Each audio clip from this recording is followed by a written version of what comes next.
Hello. Well, I've been away for the last couple of months. Staff and council have put together a video on our budget plans. I'm proud of this budget.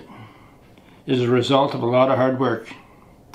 It addresses today's issues as well as planning for the future, as it will reduce the surprises we have with our aging infrastructure. This video is another step towards the transparency that the council promised after being elected. First was a town hall meeting policy. Second was the council meetings being available via social media. And I'm pleased that this video, a first for Tumbler Ridge, continues our commitment to that promise. I would like to thank our CAO, Jordan Wall, for his foresight, and Brandon Bram for his help in making this video. I hope you find it informative. Thank you. We all have a shared desire to improve the management of our assets and to ensure Tumbler Ridge remains a resilient and sustainable community. Our asset management plan includes the need to monitor, assess, and correct any and all deficiencies that occur within the critical areas of our infrastructure and our public works operation. The following video presentation includes comments from our top administration managers and elected officials relative to their goals and objectives for the year 2016. This includes comments relative to roads and sidewalks, parks and trails, sanitary and storm basins, equipment and vehicles, storm and catch basins, and water leak detection. These initiatives are the most important objectives that have been identified and established by the Council of Tumbler Ridge over the past 20 years. Full implementation of this plan will take time. Our success will be determined by our ability to maintain our focus and commitment. Thank you. This year for 2016, to start with the roads. The roads are 30 to 35 years old. They have surpassed their years of usage, and we have some roads in town that are upholding to the traffic, and some, like example Bergeron, that are not. And our best roads, we will start with preventive maintenance plan. So last year we did up top in crack sealing all the cracks, basically keeping the water from going down into cracks and raising the road surface. And the other thing that we're doing this year is rather than just filling in the potholes and patching each pothole, we actually fill the pothole in and we use our infrared to bond the whole area. So we haven't got the potholes around town popping up every year. From a council perspective, it was proposed to us by staff that we needed to do an assessment on the town. Before we go in and spend $1 million to replace a roadway, we need to know what's underneath the roadway if it's going to have to be dug up next year. There's a few examples in town where they have water leaks underneath the road, and they've had to go in and spend about $40,000 to dig up the asphalt and fix the pipes that are there. So the assessments that we're getting done now through our preventative maintenance plan here is one, we're looking at bringing in a machine that basically scans the roadway to see where the issues in the asphalt are, and it's going to go through the entire town and give us basically a road map of poor roads, medium roads, and good quality roads.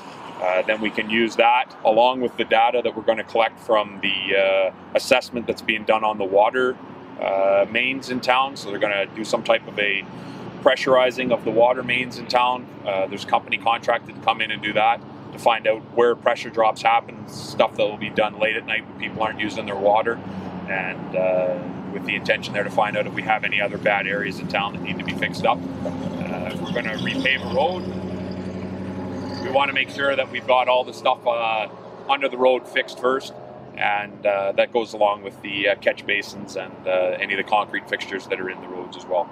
And if that takes us another 6 months or a year to figure out how to do the procedure correctly, it's better than throwing money at the road and then finding out a year down the road we got to dig it up because we've got some problems with the plumbing in the roads. So this is our newly renovated swimming pool, and council made the decision this year to put some new lighting in was all LED lighting to cut costs. We found out as we were doing the lighting that there was a lot of problems with wiring, where 600 volt wiring was mixed up with alarm wiring and in the same pipes, and so we had to go back to council and ask council for additional funds to cover these costs. The other project that we have in the pool is changing out the MCC, that's the motor controls that run all the pumps. We were just anticipating doing that, and it was going to be about $110,000 for that completion. We found out that there was a lot of switchgear and also wiring in that area that required renewing. So, council was kind enough to give us enough money to complete this project so that we can have another 25 years of, for use of the pool. I think council was happy to allocate that money to the pool. It's the centerpiece, I think, of the community center along with the rink, and it gets a lot of use. So I seen the electrical room before the initial start, and it's 100% better than it was, and I think those upgrades are important. There was good job done there. We did put some soundproofing in here, which has benefited even the lifeguards. Now they can hear each other talk across the room. That's good. And if there's any issues, they can talk to each other. I think it looks great. I love the lights. Nice and bright, and it looks clean and fresh. Right. It's great. We're just taking a quick look at the beer walks here. Once again, the same as the streets. Life expectancy is surpassed. The asphalt is 30 to 35 years old, and it's beyond maintenance, so we are going to be doing a removal and putting in some new beer walks around town. One of the other reasons for doing this, besides the maintenance, is that we need to meet the new regulations. This is just over 1 meter wide, and we need to be 2 meters wide to make it safe for pedestrians, rollerbladers, people walking with baby carriages, and so on. You can easily see the difference here where it's all deteriorating. The roots are actually starting to come up, so it's past due having it done.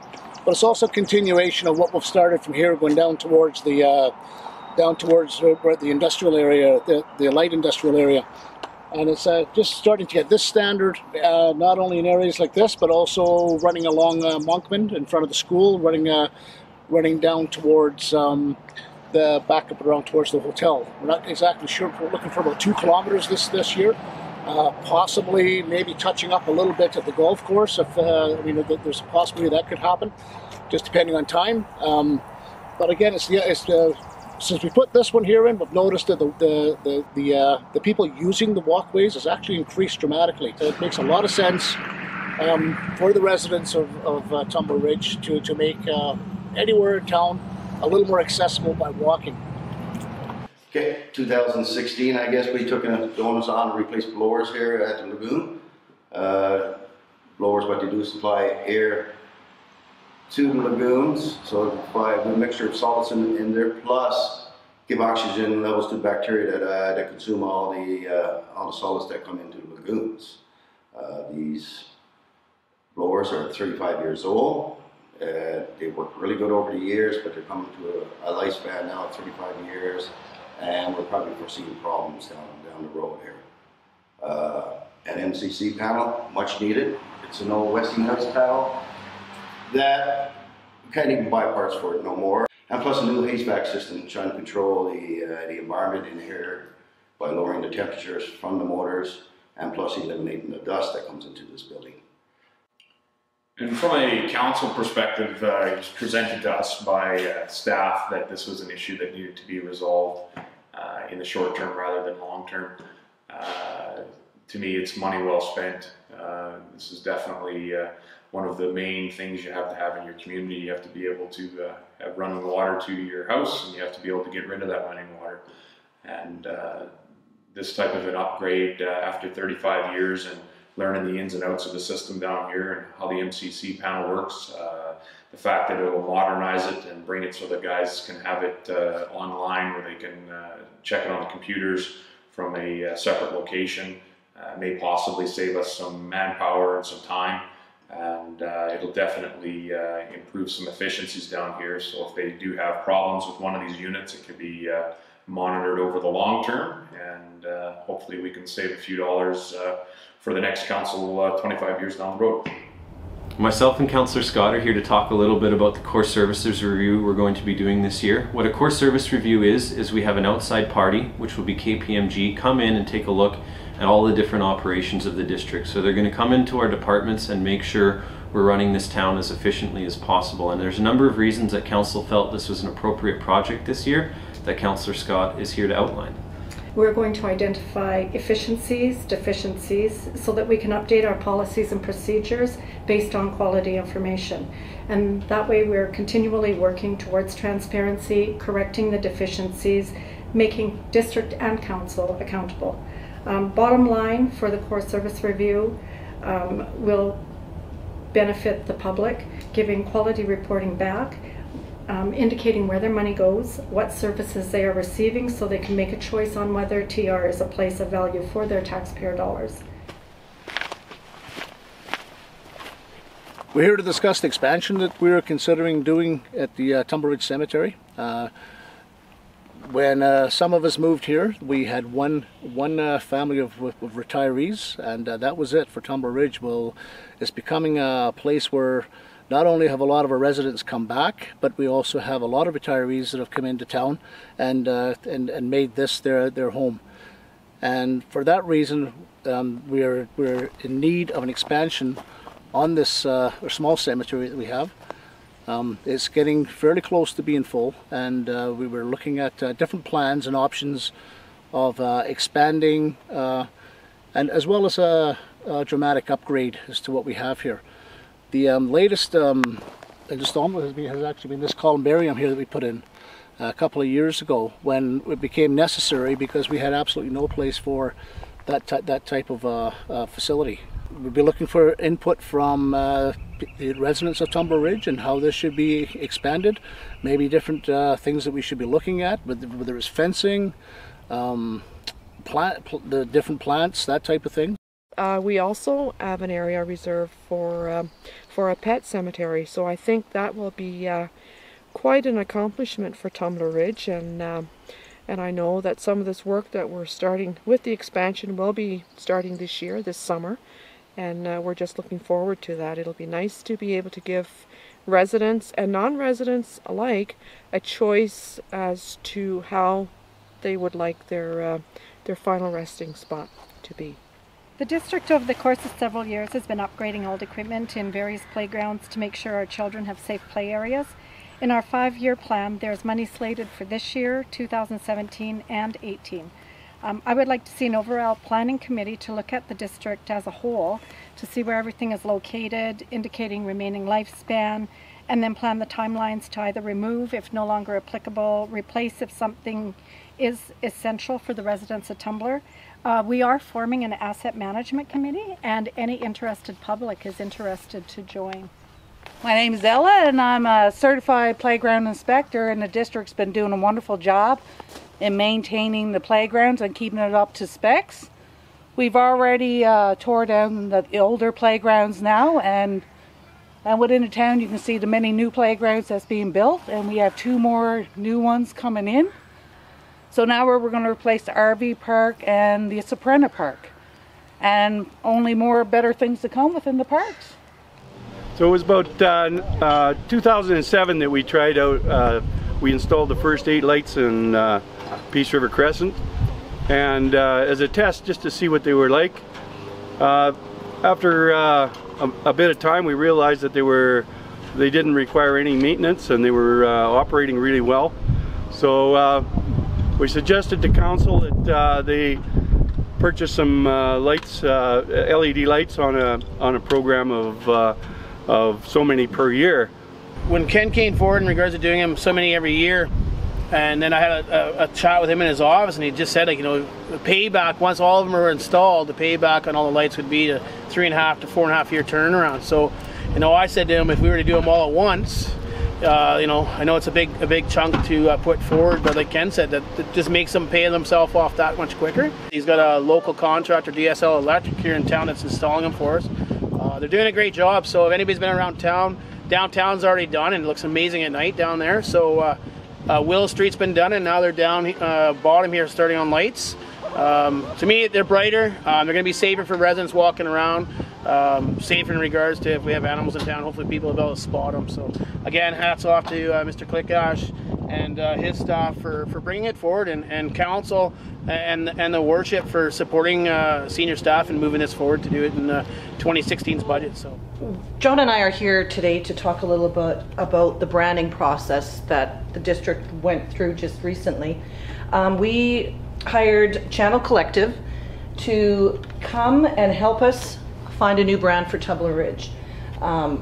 They came up and they spent a full day doing a morning and an evening session, which involved anybody interested within Tumbler Ridge to come and participate. So we had residents, we had community groups that came in and were asked several different questions, from what you like about Tumbler Ridge, what makes Tumbler Ridge unique, what brought you here, to things that, you know, list the top 3 things you do in Tumbler, and just to find out what makes us unique, and to find a brand that's going to sell our community outside of the boundaries. Mm-hmm. You're never going to get everything that Tumbler Ridge is about all in one logo. I think it's really just capturing the dynamics and the excitement of this area, which makes people from outside the community really want to explore and look into it further.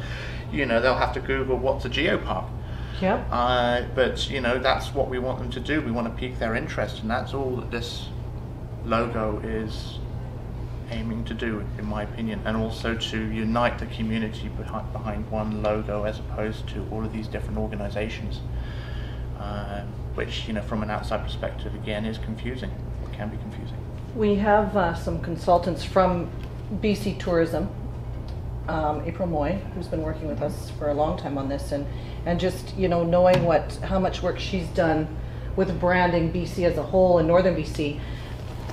You know, when you get when she's so excited about something like this, and just, you know, the professionals are can't wait to launch. Yes. So when we get all the little details nailed down, it's going to be exciting.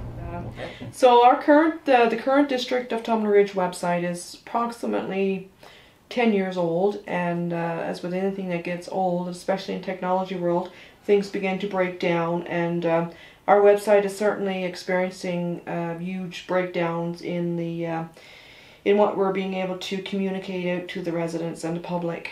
There's the municipal website is extremely important. It's an important tool for the corporate office, as there are certain statutory notices and information that we are required by legislation to produce and to make available to the public. We had requested to do a redesign of the website so that we can get the things up to par, so that when we put our files and load our things in there, that the public will be able to access that information that they're looking for. I'm very excited to see what the new website's going to look like. We've been just given an award for our tourism website that was done by staff, so I look forward to seeing what the new website's going to look like. A couple good things on there is we are now taping our council meetings, and that's going to be available through that website, as well as our agendas, like Aline has already mentioned. So hats off to senior staff bringing that forward, realizing that it's something that needs to be updated for our residents, and again, like anybody else that's trying to view it from out of town. So whether it's news stations or media, or just people that might be moving to our town and want to know what's available. Back in 2011, we had a fire underwriter survey done, and they identified a few gaps in our fire protection and made some recommendations based on those gaps. One of them was we had to replace, recommended to replace all apparatus over 20 years old. Our ladder truck is currently 29 years old. Another gap that they recommended we address was a lack of pumping capacity. We're supposed to be able to pump at least 3,000 gallons per minute. And between our two trucks, and right now we can't do that. With a new ladder truck, we will be able to achieve that 3,000 gallon per minute mark. In addition, the truck we have now was built obviously back in 1987. Safety features have increased dramatically since then. After 1991, you weren't allowed to build a truck anymore with an open cab in it, which is what our ladder truck currently has. We have only lap belts. We don't have any shoulder belts for the firefighters. We don't have any airbags. There's no stability control on it. So when we're responding to calls code 3, it's actually a vehicle which is relatively dangerous compared to even most people's personal vehicles. Well, I mean, those are all things that, you know, safety for our firefighters is probably number one for council, and the safety of our residents. So it'll be exciting to see the new engine come in August. Yeah, and it's going to last a long time. I mean, it is very expensive, but it's something that's going to be here for, say, the next 25 years. So it's a long-term investment.